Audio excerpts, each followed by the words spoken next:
everybody. Welcome to a very special edition of Wrestling with the Future. I'm Angelo DeCipio, your host. I am flying solo tonight.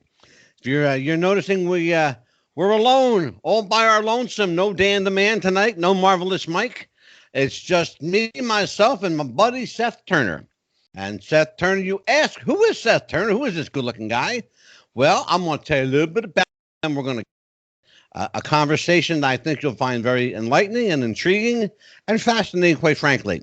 Seth Turner is an educator, an athlete, devoted father, loving husband, Renaissance man, and overall good guy. He's also the president of the International Professional Wrestling Hall of Fame, tentatively scheduled to be opened somewhere in the great state of New York. Seth joins me for a special one-on-one, and we will pull back tonight. Like the layers of the onion, we're going to pull back the veil and uncover just what it took to take on this massive project and see it through fruition. So, would you welcome for his first appearance on Wrestling with the Future, Mr. Seth Turner. Seth, how are you, my friend? Angelo, it is my pleasure to be here, and thank God Dan the Man isn't here, because then one of us gets to be the most intelligent person in the room tonight. And exactly. and I'm hoping that between my multiple personalities and the few that you might have, I think we can fill the space for the people who aren't here. Oh, absolutely. Brother, let me tell you something. There's enough personalities between the two of us to go around.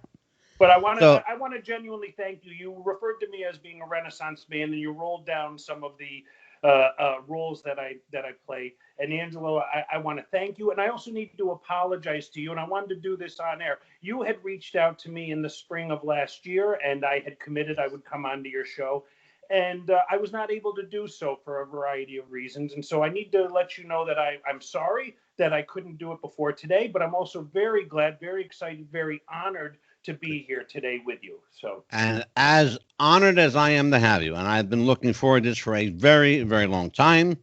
And you're familiar with the show, and I know you are, and I know because your cohorts, your partners in crime, use that term loosely.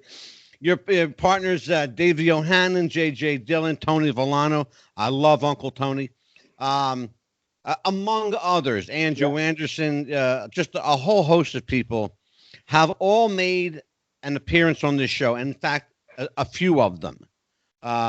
Tony's been here a couple of times. Davey's been here a half a dozen, 7, 8 times. Andrew's a good friend of the show. We've got a lot of friends at the International Professional Wrestling Hall of Fame. And one of the things I wanted to do was to enlighten people as to your existence. There are people who still refer to the Professional Wrestling Hall of Fame, which is, quite frankly, a distinct and separate group located in another part of the country, somewhere in Texas.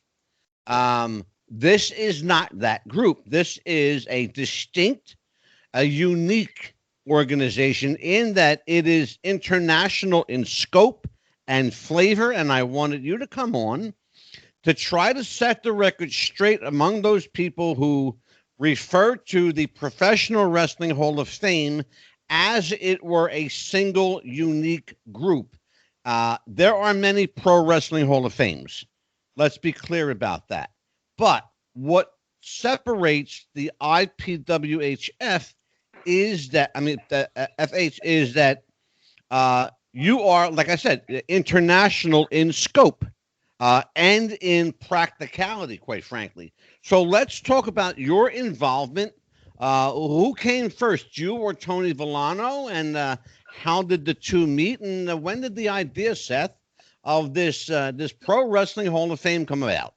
Short answer, July 4th of 2019 is when the concept was hatched.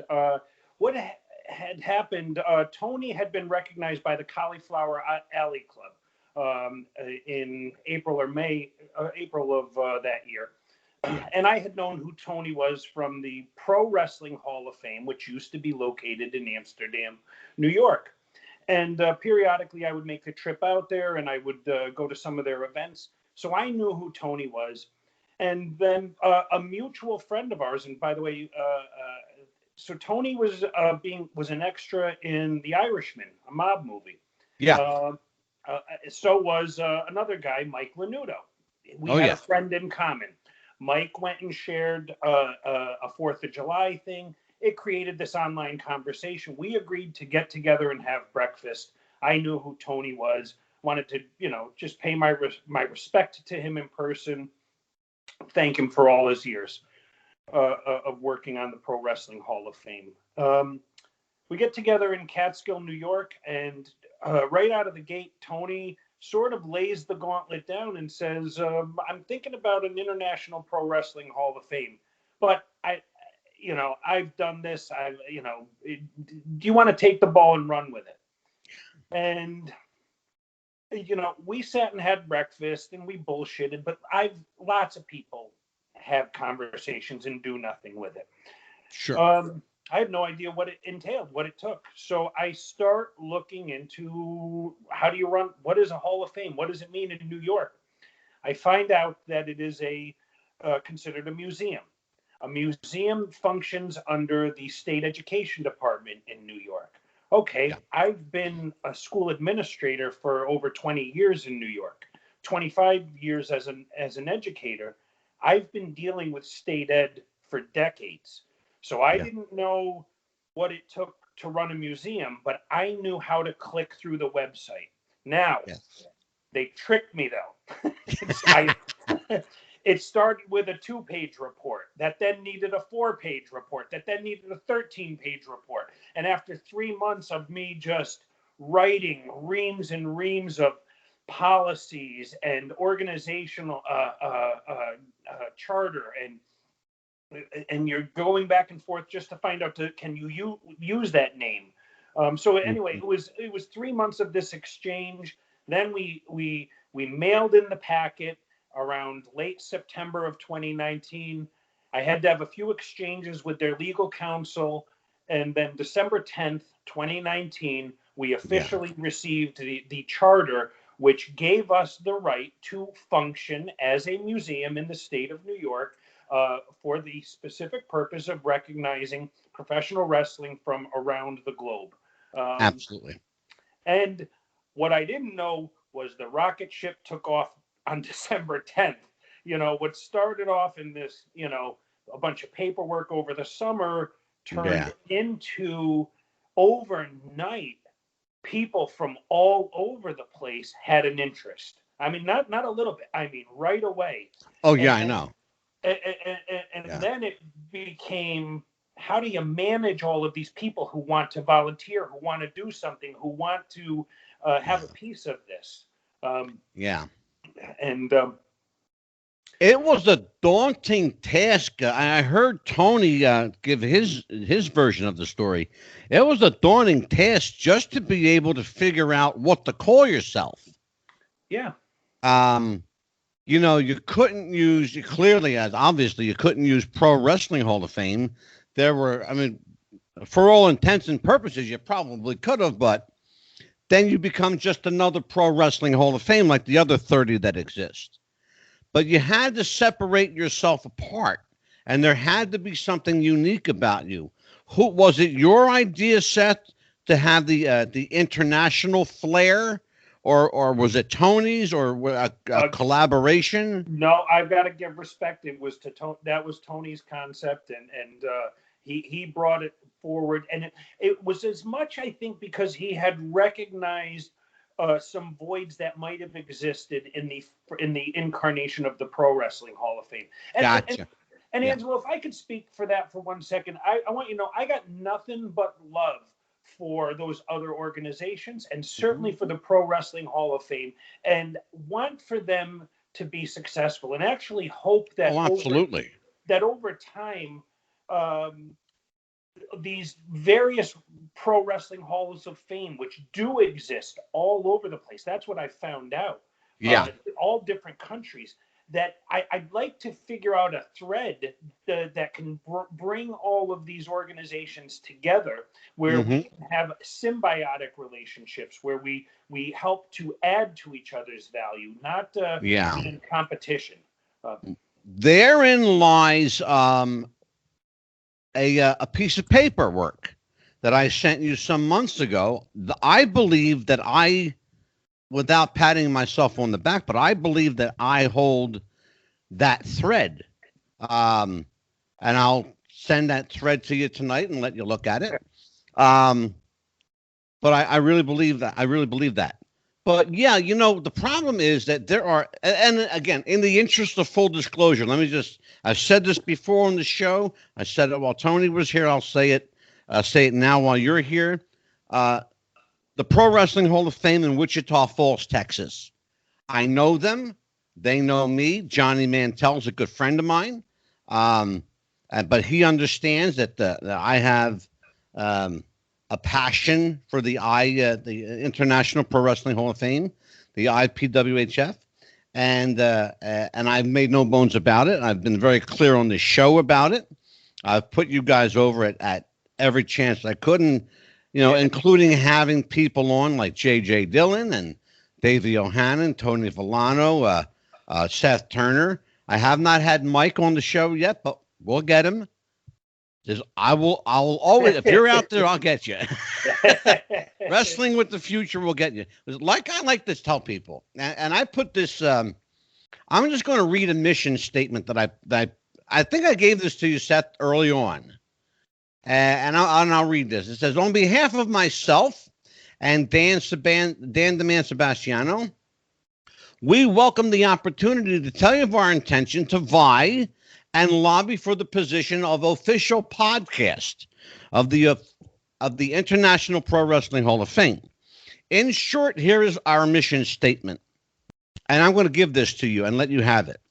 Preserve the rich history of pro wrestling's glorious past by documenting in interview form the stories that form the base for much of what we see and know now. To protect the lost and valued treasures of the kayfabe generation by doing the honors for those who broke bones, suffered, and were lost to time and history, by carrying forward their stories to the next generation, and finally to defend the integrity of the men and women who time and history were not kind to, especially those who were maligned by disreputable sources, by shedding the light of truth on their memories. Submitted, Dan Sebastiano and Angelo DeCipio. Now, I give that to you to do whatever you want with. If you want that to be your mission statement, if you want that to be the thread that ties everything together, that is my gift to you and the International Pro Wrestling Hall of Fame. But I did not want to just put it out there. I wanted to tell you face to face in front of God and the world that that's my intentions, and whether you accept my offer to be the official podcast of the IPWHF or not, you can use that mission statement however you choose. Well, Angelo, here's what that I did bring that forward, just so you know, to the board of directors, and it turned into an interesting conversation. And honestly, it was tabled, and we haven't gone back. The concern had little to do with your podcast, but a concern with saying, if we said something was our official podcast, what does that mean? And in my job, I've learned it's so important to pay attention to words ahead of time so that it's clear that's an understanding in advance. So the conversation, because you understand, we have on our board of directors, we have attorneys, we have accountants, we have Sure. really high skilled professionals, Sure. and they begin to dissect these things. And then the concern is liabilities, which then get affiliated with us who are volunteering. And so that was really what the dialogue was. But that was sometime around, I would say, July. So I apologize, but I want you to know I did bring it forward, and that was about the time when I had said to you, we had talked, and then I had to go off the radar, and really. And I'll speak to why. And obviously, it's COVID related. And with my job, I had to pour myself into making sure that the students and the staff that I represent were going to be safe. And there was no other. I haven't had until tonight. Tonight, when I get to go into Thanksgiving vacation and By the way, let's take a minute and appreciate you and I've been able to have a conversation. And I was afraid Eddie Mansfield's ghost was going to come back from last week. That guy dominated the conversation so much his echo is still reverberating. I'm telling you what. The man was on fire. With a guy. Oh man, God bless him. With a guy like Eddie, he's the kind of guy you want. And he needs to know that there are those of us who appreciate things for what they are. So you know what? Exactly. He bring him back into the fold. Eddie, we love you. Come on back. You know, don't. Oh my God, absolutely. Don't shy away. Oh no, I know Eddie. I know him well. He's a great guy. He's my friend. He's my partner. He's my buddy. And Eddie is just one of those guys you just say hello and then you're off to the races. Well, you had Eddie Mansfield and you had Larry Zabisco on, back to back. God bless me, right? How do you get a word in? Wait, I had Eddie Mansfield and Scott Casey on the same show. Two guys who drew tons of money throughout the Southwest. Tons of money. And Scott had the fight to get a word in. Just like he had to fight Eddie. Let's go back, because you were in your mission, which I genuinely appreciate, and that really represents the mission of what the IPWHF represents as well. And you talked about individuals who'd been maligned or misrepresented, or who really they just deserve the credit that they are due. And exactly. And let us give, first of all, pro wrestling the credit it is due. It is more popular than any professional sport, be it basketball, baseball, football. It is watched in more countries. I once attended an event at Madison Square Garden, and Triple H from the stage delivered that their intention was to have the WWE as the #1 impact on our gross domestic product. I sat there listening to that and thought, oh my God, we are exporting pro wrestling. Yeah. Almost as much or more than anything else that we export from this country. And in that regard, he's absolutely right. However, he used the wrong word. He's not exporting wrestling. And let's be real clear about it. WWE is not a wrestling company. Any facsimile to pro wrestling is strictly and sheerly coincidental.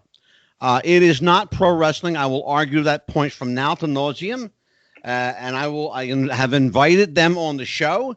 They have such declined up to this point. And they know they can't make the argument with me. They'll lose. It's not pro wrestling. It is entertainment. It's not even sport entertainment.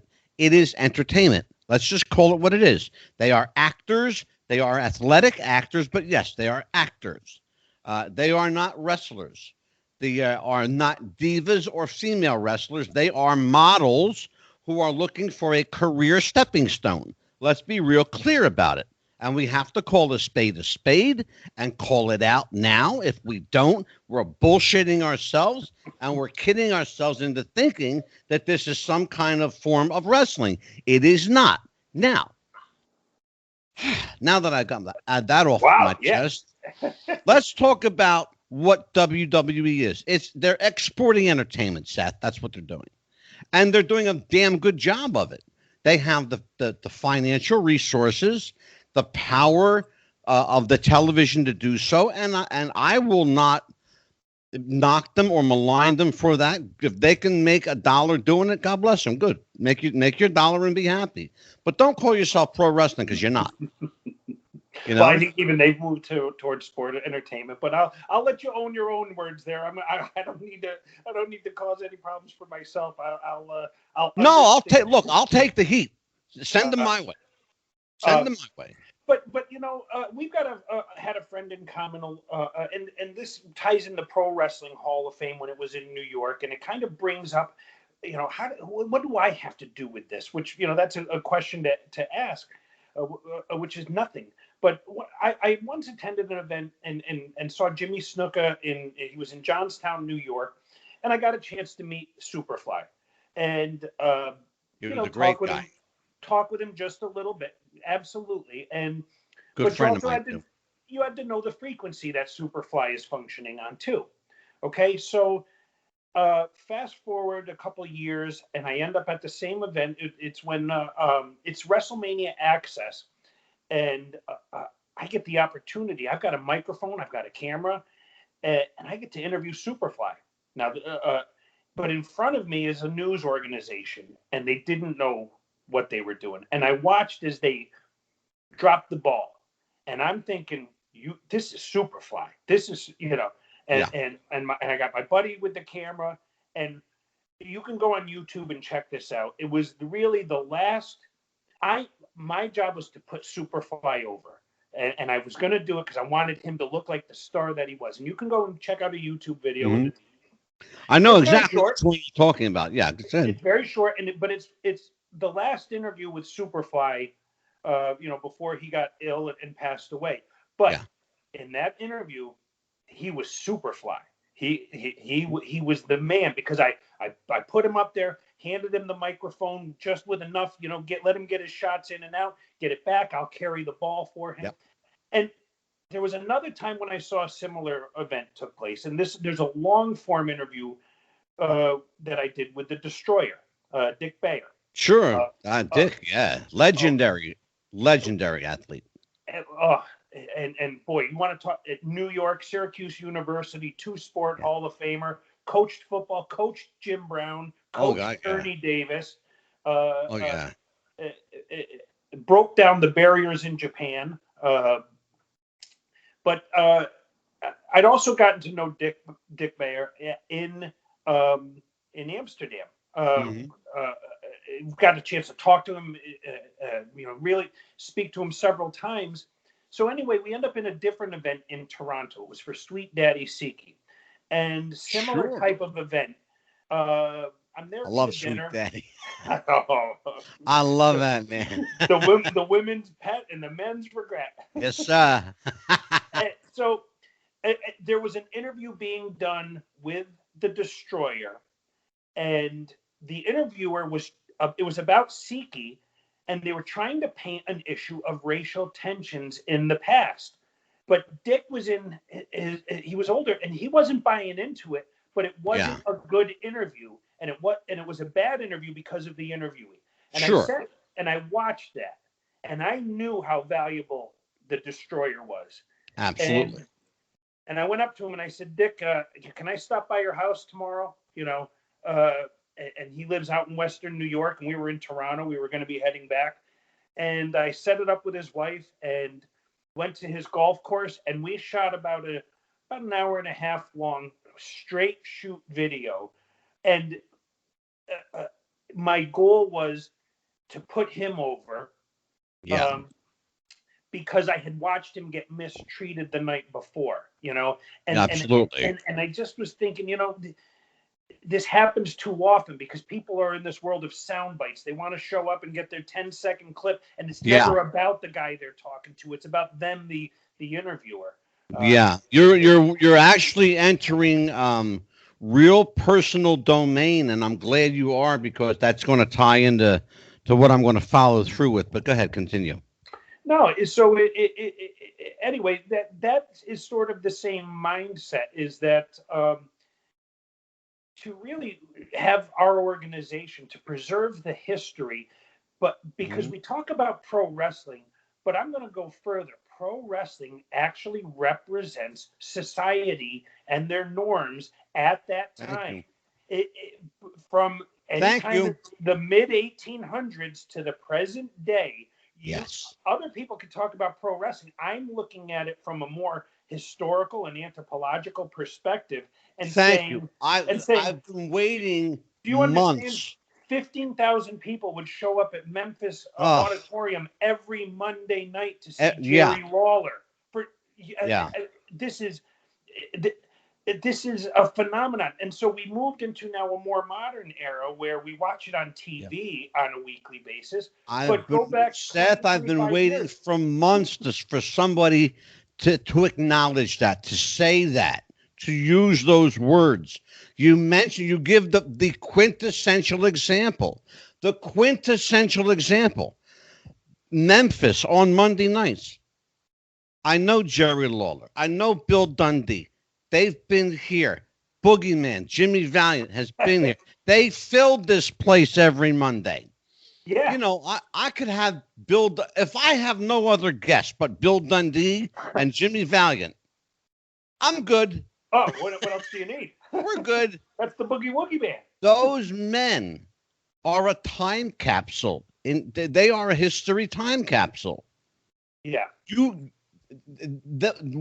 you have Bill Dundee and you don't grab him for an interview, if you got Bill Dundee and you don't say go, then you're the loser. Yep. Because all you got to do is say, "Hey, Bill," and Bill is like off to the races. He's one of those. There are people like that. Eddie Mansfield's another one. My friend Eddie. Just, good morning, Eddie. Well, you know, brother, let me say, it just goes. But here's my point, and I say to you, it's personal with me because I am of that generation. I'm 62. Okay, so I'm not a young kid. But I'm of that generation that grew up a fan back in the early 60s. I went to my first match in 1966. Okay. 66. I venture to say you probably weren't born yet. No, I was not. Okay. I saw Killer Kowalski and Bruno Sammartino in 1966. My job, aside from chronicling and categorizing these interviews, is to preserve the history, because the guys that I grew up watching, they're losing. They're out. They're losing grip. They're dying. A lot of them that have no financial resource. Yeah. A lot of them, what little money they did have, they already went through it, and they're, on the generosity of other people's goodwill, and it's sad to watch. So this podcast, this is our life preserver to those guys. I bring them on. If I could bring them on, I'm going to bring them on. Mm-hmm. That's what I'm going to do, and if nobody else is going to put a dime in their pocket, then I will. Well, so, Angelo, you didn't even ask a question, but you got my brain going in so many different directions, because this is why I needed to bring a museum back to the Northeast, okay? Because one had existed. And then I'm not a guy who sits on the couch. I get up and I go and do things. But by going to the Hall of Fame when it was in Amsterdam, back in that area, signed up for a mailing list, okay? I get in the mail one day that Rocky Johnson is going to be at the Pro Wrestling Hall of Fame in Amsterdam. Yeah. I tell my buddy, let's go out there. I set up that I'm going to do an interview. I worked every angle because I want to interview Rocky Johnson. Okay. Not the Rockstead. I wanted to interview Rocky Johnson. Right. Exactly. That was a distinction that paid dividends. Yes, sir. So we go out to Amsterdam. I get a chance to shoot this video. It's about 15 minutes in length. Yeah. I asked for nothing more. Tony Villano was gracious enough. He set this up and let us do this.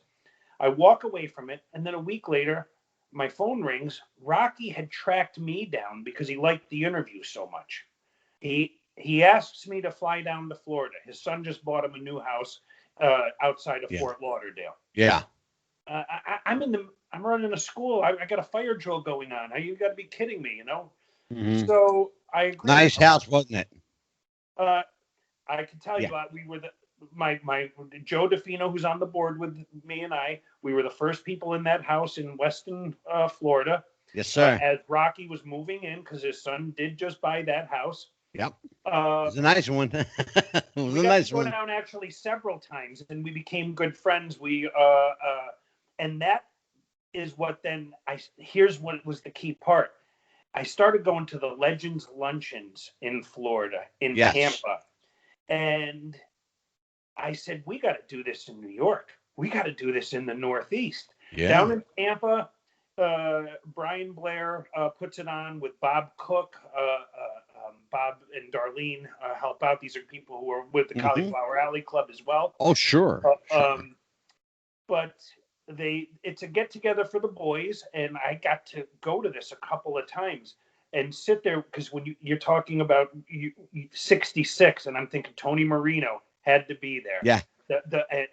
And so I'm there with Tony Marino and Buddy Colt. How about this is an inside story. I'm at the table with Rocky down in Tampa, and I keep getting hit in the back of the head with Coors Light caps all day. Who the hell is this coming from?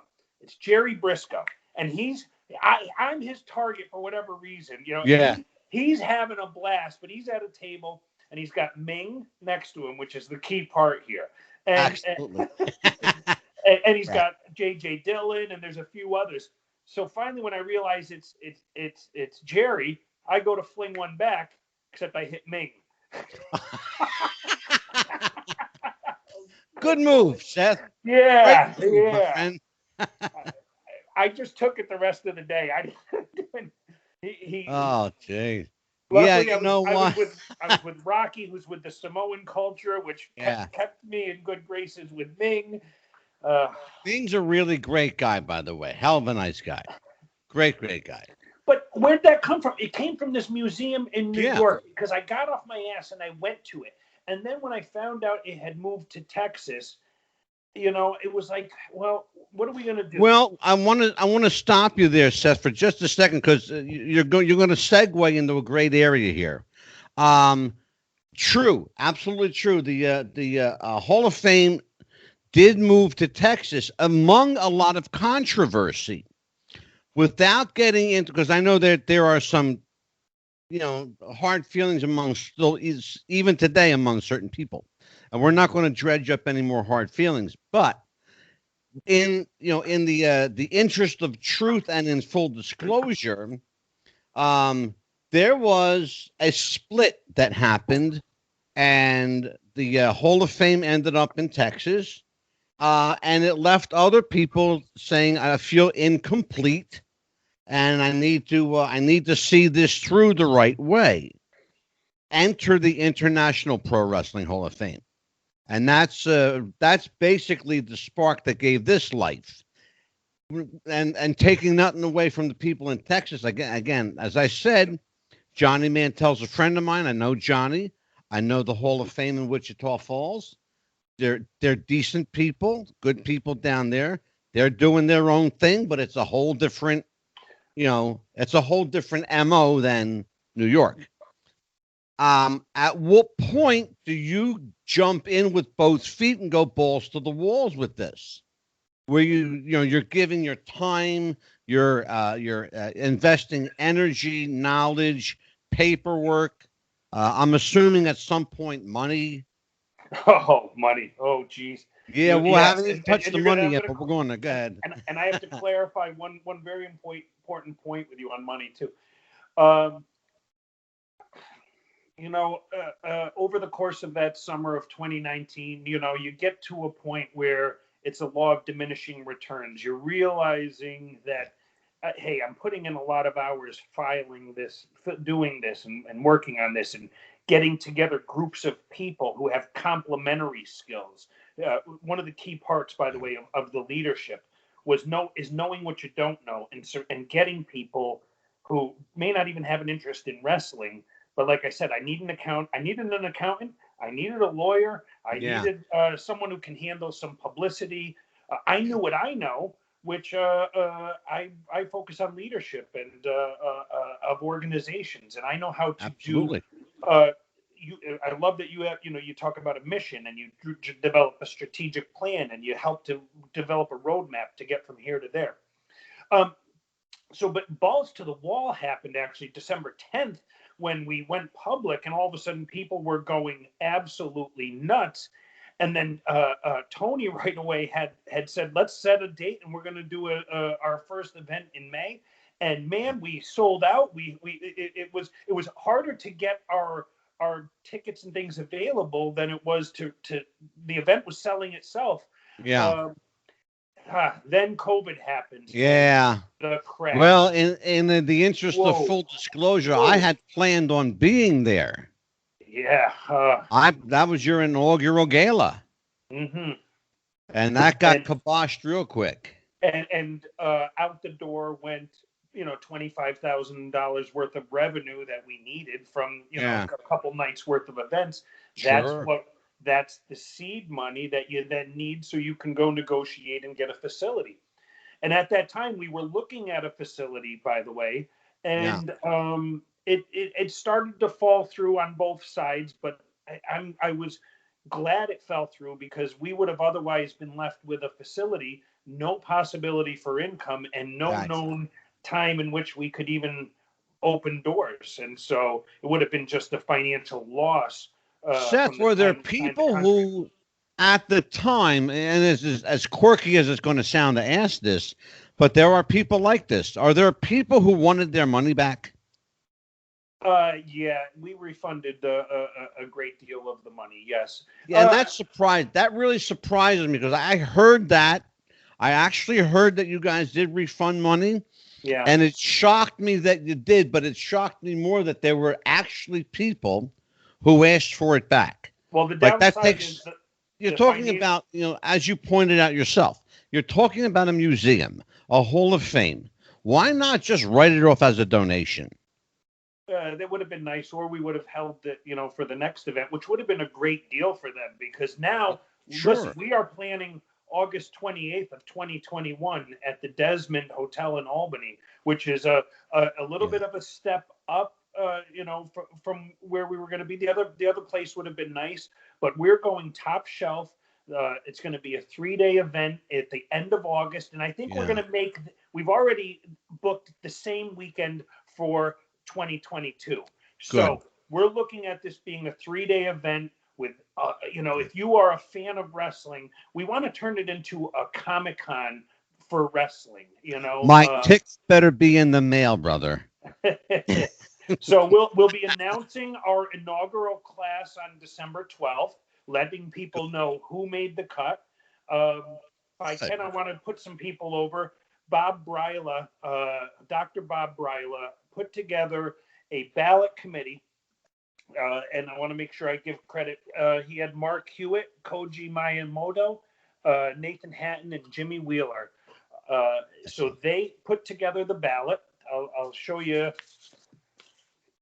I actually have all of the ballots from about 50 voters here because Bob is extremely thorough. He wanted me to double check all of the work so that there you go.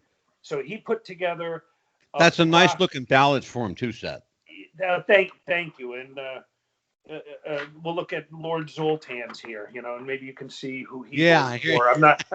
I'm not sharing anything, but Bob put together a great committee, a top quality ballot, and we're very proud of the work that they had done, which because that's what we want, everything to be top shelf all the way, and terrific. And that is the goal. So we're probably having to put our brakes on obtaining a facility for a little while, but we're also paying attention. And therein lies the question a lot of people have had from day one. Where will the physical location be housed? Will there be a physical location? That's been the question with the WWE and their alleged and so-called quote unquote Hall of Fame. Show me a building. It's not. Let's be honest about it. Their Hall of Fame is a television show. But your Hall of Fame will be a brick and mortar building of some kind, somewhere in either Albany or New Amsterdam, perhaps. Yeah, anything less than that is a failure because that is the ultimate goal. If we don't have a facility, then what are we doing? So exactly. That is the goal. Were there any considerations, Seth, to housing that building in New York City itself? I would love if we could take on the Big Apple. The only thing is our charter says it has to be within New York State. So that's where we're allowed to operate. I work on the very east end of Long Island. I drive up to the Hudson Valley every week. That's where my house is. Bless you. I'm from the Capital District, or I went to college in Plattsburgh, which was in the northernmost part of the state. So we are open to our options. Being in the Capital District, which is the Albany area, simply is it's certainly easier for a lot of the members of our board of directors who are in that area, based out of that area. So, well, it's fair to say though that a lot of the board members have been located here in the upper Northeast for many years. Some were born here and never left. Others are transplants to this area who stayed. So it makes sense to me, and I'm just, like I said, an outsider looking in, but it makes sense to me that if you're going to house a physical brick and mortar location and the board of directors are going to be accessible, probably the Northeast is where you want to have them and be located. So yeah, it makes a lot of sense to me. And anyway, we just have to make sure it's we want it in the Northeast. We want it in where the the population density of the tri-state area will lend itself to the success of the organization.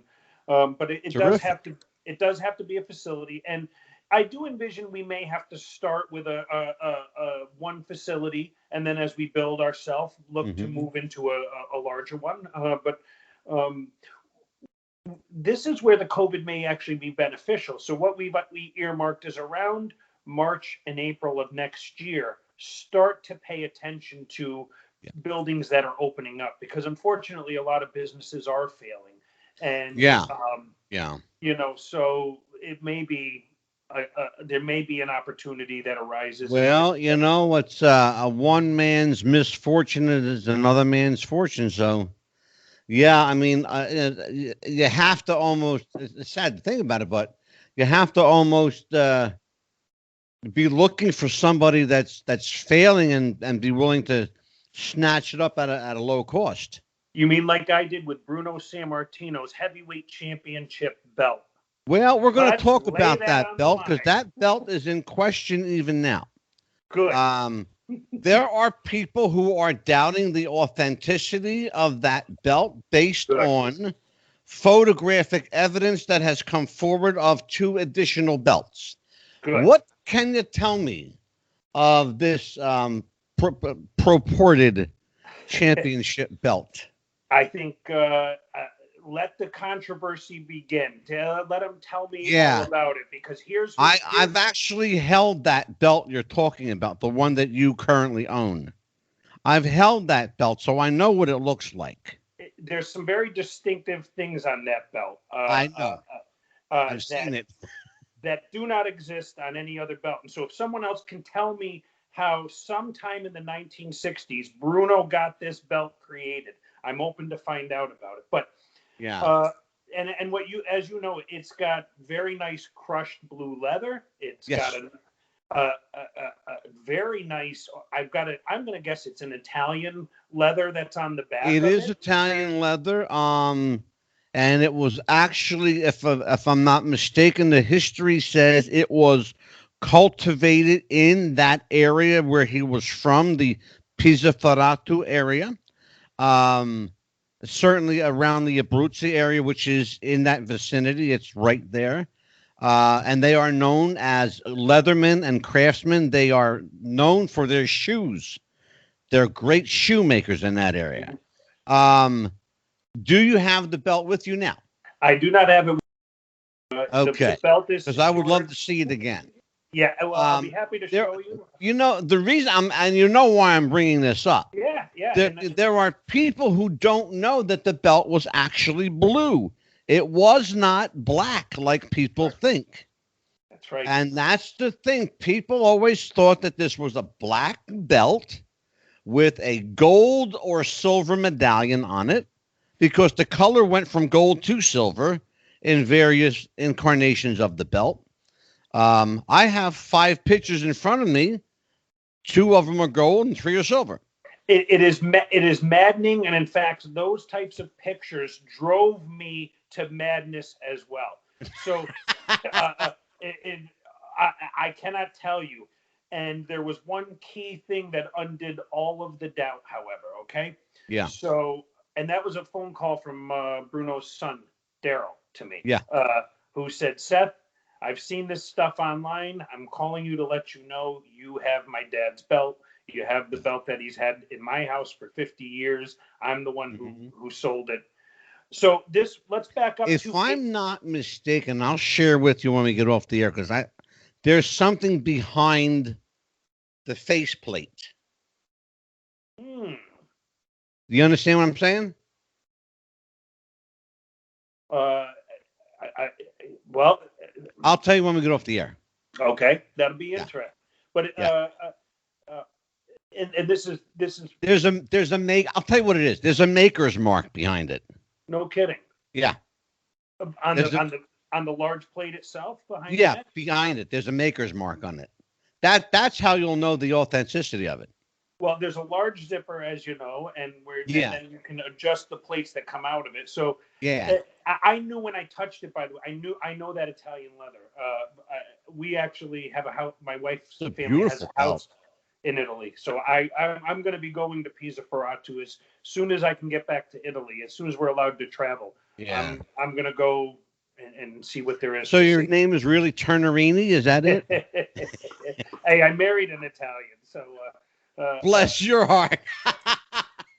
But so it was April of 2020. Yes, sir. COVID is hitting. We're giving out money. We're losing money all over the. I thought we were dead in the water. By the way, as an organization, I did too. I was looking forward to that. and it was it became the let's survive. Well. I happened to get just an email that said Bruno's stuff is going to auction. And I know who sent it to me, but it had been sent to them. There was nothing else to it. And I click on this link and it's an auction house in California. What the hell is this?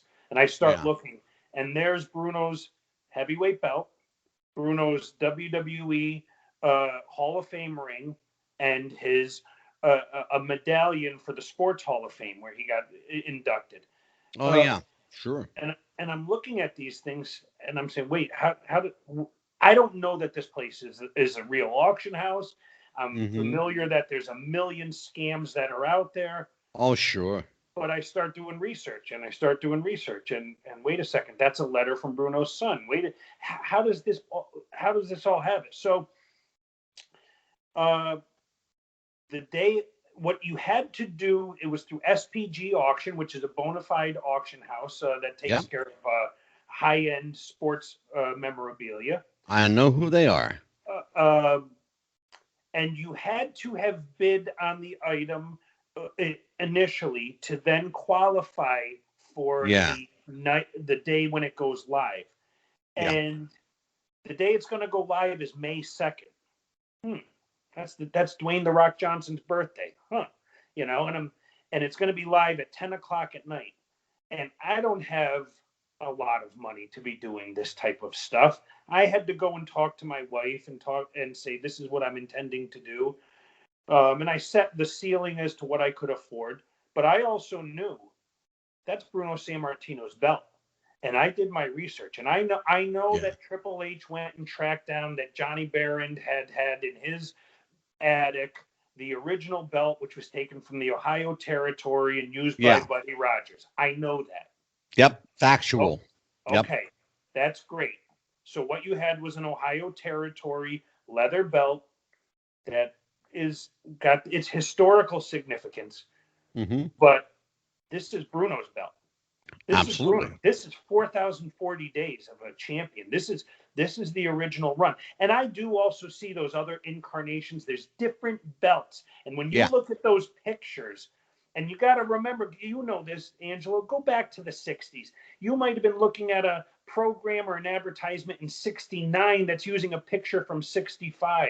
You might, it's all over it's the stock photos.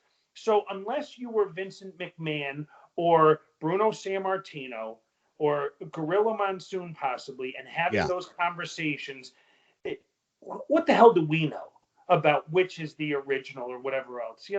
That's the belt That's Bruno's belt. That's what Bruno says is his belt. That's Yeah. what Bruno's family says is his belt. Yeah. That's his That's the belt. important stuff. That's his Absolutely. belt. Absolutely. Well, And if you're someone gonna else tell has, his family no. hold on, if someone else has one of those other belts, well, that would be stolen property, wouldn't it? So, Well, it surely would. well, It would that's certainly something. constitute as theft, I think. I think so. And so if that were to surface, well, then the person who owns it doesn't own it. So they submit it Yeah. immediately. So thank you. Go ahead, give it back to, who it belongs to, which is Yeah, not sure. you. And you know who they're going to give it to? Absolutely. It's me, because I bought it from them. So Exactly. So, Exactly. so anyway, uh, uh, uh, what happened? I purchased that as an individual because there was no organization. We didn't have the money in the IPWHF. Right. I put myself out there. I talked with my wife, and then I went to the board after, and I said, "Guys, this is what I had done. I'd like to use this for the organization, but when we raise enough money, buy it off of me, Yeah. so that I'll hold it. Just give me the value that I paid for it. But in the Yeah. meantime, So my wife doesn't kill me. yeah, exactly. So I only had to, I had to clear it up with the guys on the board. But Sure. So in other words, they're going to reimburse you at some point. that is the plan. Yes. Okay. And I will officially keep it on loan for the organization with that agreement. And Rumor has it that you spent somewhere between 17 and 22 grand for it. Lower than 20 on the selling price, and then all in closer to 25 because you got some fees around. Yeah, that's what we heard. Yeah, I got some pretty good sources, brother. You can find it. It is out there. You can, if people know the right words to Google, and Oh, I didn't Google nothing. I picked up my phone. I said, "What did he pay for this?" And you want to know my opinion? I got it for a steal because it's worth You three know what? times that. You can't, and that's what this show is. That's what this show is. You can't put a price on some of the legends we've interviewed because they're going to be gone one day. And you'll be talking to some 22-year-old, some 25-year-old that doesn't, that's never made their bones yet, that doesn't know, what side of the green is grass. I mean, what side of the grass is green. But we've got legends who paid their dues and the road, and then they've got story upon story. And just like that's a small investment to make in a piece of history. That's like a guy who found the Hope Diamond in his his yard sale box. I don't waste my money on a lot of things. I don't have a boat. I don't have cars. I don't have a motorcycle. And I also, there's a lot of things I don't know. I can't sit and tell you the value of a Ty Cobb baseball. I wouldn't know what Murderers Row of the Yankees would be worth. I know pro wrestling, and I knew how to track back similar and comparable items. And I found out, what did the Missouri Heavyweight Championship get sold for back in the 90s? There you go. Hold on. What did the TV title from the NWA get sold for? Mm-hmm. Oh, what about when Tom Burke went and found that wrestling prop that Pedro Morales had given to a pawn shop? Well, I tracked back, what were those worth? And so I got as many comparables as was possible. And again, I knew what I could afford. And when I was pulling this off that night, I said, I can't believe other people don't know this. I can't believe this is happening. Yeah. Boy, did they miss the mark. Remarkable, isn't it? Remarkable. It was meant to be. It was meant to be. Bruno put that belt where Bruno wanted that belt. Absolutely. In my realm, in my line of work, things always happen for a reason. There's always a time, a place, and a season. And things always happen when they are meant to. It's like I tell people, you are where and when you need to be. There's always the where and when. So immediately after we shared that we had procured this, or I had gotten it, and we're using it for the organization, the trolls came out. I'm Okay, sure they and did. boy, so those things you're talking about, those photographs, people across the ocean were Oh yeah. questioning things based on other pieces of data, and it drove me nuts. And then my wife began to question it, and then she was asking me, hey, did we get ripped off, or what's the deal? And then it was literally at that moment when we're having this conversation, and bling, my phone goes off. It's Daryl Sammartino. I've Yeah. never met Daryl in my life. He tracked me down, and we have become fast friends ever since. And we're trying to now help complement what the Bruno and Carol Sammartino Foundation is and the work that they do. They're helping out with our organization. I won't tell you Excellent. some of the cool things that he has promised to go into the museum, but I and I will. That's the one thing I let the other board of directors know. The one person I will let you know who did make the cut is Bruno Sammartino is going in on our inaugural induction. So you have a Oh, we scoop know here that. tonight. That's a given. So he's It has to be. That has to be a given. so Well, I'll tell you what, this has been a fast hour tonight. It really has. Um, let's go into another. I want to go more with you. I was going to close it off at an hour, but I want to go more, or at least another 15 minutes. Tell people, first of all, where they can join, where and how can they join the International Pro Wrestling Hall of Fame? How can they become a booster and supporter? Let's get all that stuff out there. great. Go to prowrestlinghall.org, or just do a Google search for the International Professional Wrestling Hall of Fame. Start to search it however you want, but again, that's prowrestlinghall.org. We are on Facebook. I understand, although I'm not on it, we're on Twitter, and I understand recently TikTok, and I guess TikTok is the largest numbers of people, which I don't even know. It's bizarre, brother. Yeah, so yeah, one of our clips just happened to get 20,000 views in no time at all. It's remarkable. So Scary. Um, but check out the website. But if you really want to support us, honestly, go buy one of these sweatshirts or Yeah. T-shirts or the coffee mugs. First of all, they're great quality. They're comfortable. Everybody loves them. Yeah. But that way, you're not just making a donation. You're getting something for that I'll donation. vouch for that. I actually own the shirt, the hoodie that Seth is sporting tonight. I own that. Have one hanging in my closet as we speak. It is a great investment at only, I think, $34 maybe. Yep. It was 34, $35, something like that. You'll pay more than that in the store for a hoodie. And So they're really yeah, good quality. it's really heavy quality. Yeah, and it's warm too. It's really warm. Um, Coffee mugs. What else we got? We have keychains available yet? Anything like No, that? not yet. We will be expanding, and we'll be rolling out some other options now, because what we've really gone. We took a step back and reestablished our backbone. Let me share with you, by the way, who some of the people are that work on this. So, like when we talk about these Yes. sales, that's Anthony Rotolo, who's out at Syracuse University, who is a professor and working on his dissertation.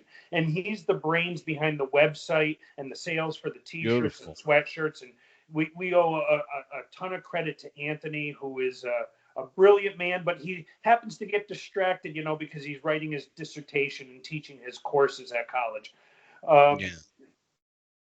You had talked about Tony Villano earlier. Tony certainly is the godfather. He's sort of taken a step back, which is good and healthy, and I think for him. But I think it's also his way of challenging and saying, "Guys, take the ball and run with it." And and God bless him, because he did start everything off. He's a remarkable guy. He really is. He has been. And I want to put a shout. Then we're talking about Tony now. Yeah. I want to put a shout out to Tony because I'll tell you what, he has been invaluable in supplying me from time to time guests for this show. Upon just asking for their phone number, I got it. And so shout out to Uncle Tony Villano. You've always got a home here. If you got something to promote or plug, Um, one of the things I want to, your inaugural dinner was supposed to be Lanny Poffo. Is Lanny still going to be your inaugural MC? I can't speak to that because I've not had that conversation with Lanny. I do understand. And how do I audition for that position? I understand Lanny did move to Ecuador, so I'm not. He sure did. But so I don't want to speak for someone else. I will tell you we do have an NWA champion who will be there. How's that? I'll let your appetite with that. Well, I'm auditioning for the MC position, so let me know if I need to put a headshot in. Angela, let me tell you who you need to have on your show, and he's the motor that's driving us a lot now, and that is Scott Wilder. And if you haven't had Scott on with Scott Wilder Promotions, this is a guy who I didn't know until we kicked off last year, but man, I turn around, he is setting up things at the Desmond for us. He's setting Scott up talent. is an amazing guy. This guy goes and goes and goes. Oh God, he is the Energizer Bunny. He really is. Yeah, so he has been so valuable to what we're doing. And then he, of course, has the connections with all of the other vendors who bring in people for autograph sessions. Oh, absolutely. So that's why when, at our event next year, that Saturday is going to be a convention during the day with from 35 to 50 different talent available. So that's sort of what will go on Saturday. Excellent. And how about we've got Bill Apter, who is love Uncle Bill. And Uncle Bill. So he's the best. He really is. Let's just stop here and pay homage to the great Bill Apter. It's funny because before you came on the air with me tonight, Seth, I was watching my interview with Bill Apter, and it still cracks me up. He just makes me laugh. But he's an amazingly insightful guy, and knows he knows wrestling. He knows the business. He knows this business inside and out. He's been around since day one. I think back in at least to the 60s, late 60s, early 70s anyway. I know Bill was around with camera in hand, taking somebody's picture. But, he's an amazing guy. We love Bill Apter, and he's an invaluable addition to your board, I'm sure. Oh, my God. And we were going to be having an after hours party at the event with karaoke. But a week and a half ago on AEW, Chris Jericho talked about playing Go Fish with Bill Apter in Las Vegas. And now that's taken on a life of its own. We're looking at a Go Fish tournament with Bill Apter, Oh, that's funny. Right? The Cauliflower Alley Club has their cribbage. Well, we can't play the cribbage, so let's take on Go Fish with Bill Apter. So who knows what that'll turn into. I want to throw out a few names, people you don't know. There's a guy, Greg Wachtel, who is on our board. Greg had worked, he was head of retail sales, with Time Inc., so with Playboy and Sports Illustrated and some other big organizations. He's behind us working on marketing and strategy with that, and he works with some guys, Dave Kahn, and someone you would know, Mike Falvo. And Mike has taken over our social media. And so if you've noticed, we're getting really good stuff on a daily basis. And that's the key right now, Seth. Social media is the linchpin to everything. It used to be back in the day, people strove for popularity. Now they strive for views. Yeah. And that's the key. Just eyeballs. Yeah, and he's doing an amazing job. I will tell you that. Absolutely. And whether it's the social media or we talked about some of these autograph sessions and things, the business, as I'll call it, really is shifting from what it had been, even maybe when Tony was running it in Amsterdam, where now we've got social media. Now we've got these large events where businesses are bringing in talent all of the time. Oh, sure. That's sort of a different world because 10 years ago that wasn't around as popular as it is now. So we're trying to find our way through this, and that's why the main goal being we need a facility. That's the goal. Yeah. That is the key to success. All the rest of it is window dressing. If we don't accomplish that goal, then we haven't done what we set out to do. So right now, in lieu of of course, the COVID thing is still ramping up now. Unfortunately, starting to ramp up again. So you're probably not looking for a building till things start to at least creep open a bit up in the especially New York, where you guys are, has been brutal. You if know, if if an opportunity presented itself or were available, and then we came across it, yeah, we're in a position we would take advantage of it. good. But I'm not interested though in taking on a facility and paying for heat and plumbing and electricity Yeah. for 6 months or a year with no opportunity to do anything with Oh it. no, the So last thing you want to do is sit on an empty building and have to pay for it. yes, Yeah, yeah. and have to heat it. Yeah, I understand. Uh, um, but it would be ideal if we could kind of at about the same time we were holding an event have a place to go to. But Yeah, but you know, I what we're going to do is again around March start to look at what facilities are out there. yeah. We pay attention in the meantime. Mike Lanudo, who's one of our vice presidents, his sister's a real estate agent as well, so she pays Mm-hmm. attention. And if we could get something that ties into pro wrestling, it would be great. Sure, absolutely. Poughkeepsie was certainly a hotbed of pro wrestling history. There's a Mm-hmm. number of other locations. Yeah, Um, we've got some other, key people that are on our board as well. Mike terrific. Lombardi, who runs Northeast Wrestling, serves Mm-hmm. on our board. That's very helpful with lots of things. Um, but Davey O'Hannon and J.J. Dillon, those guys bring Those it are my forward. boys. There.